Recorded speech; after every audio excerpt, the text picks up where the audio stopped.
certain sense of power of pressing a button on your joypad and seeing a plane crash land. It's really cool to play actually trigger it all themselves. The power plays are these big animation moments with a lot of physics interaction. The way the player gets to remotely trigger these power plays is by overtaking other cars, drifting, jumping, all kinds of stuff like that. It earns you power, and when you've earned enough power, you can trigger them remotely. It's a way for you to control the track, create shortcuts and take out your opponents. So if the car in front of you has an icon above them, that signifies they're being targeted in a power play zone. And if you press your power play button then, something in the environment will get triggered. Some of them up to 1.8 kilometres in length of animation that we need to do.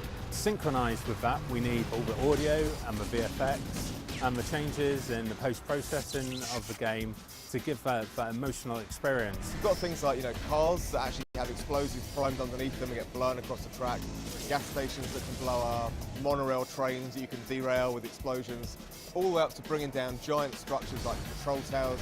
The whole screen can become absolutely full of explosions and smoke and dust and wreckage. As the player drives up to the power play, you kind of want that player to kind of flinch, getting that emotion from the screen. So we spend a lot of time and effort choreographing the power plays and all the effects. The environments are really rigged to blow. It's not just one big explosion, there's lots of little things. The guys are really working on a system where if you actually slowed the game down, you'd kind of see a story of all the effects.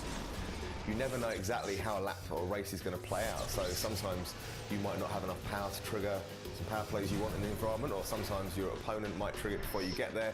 So it really does mean that every race and every lap is very different. You can never completely predict what's going to happen when.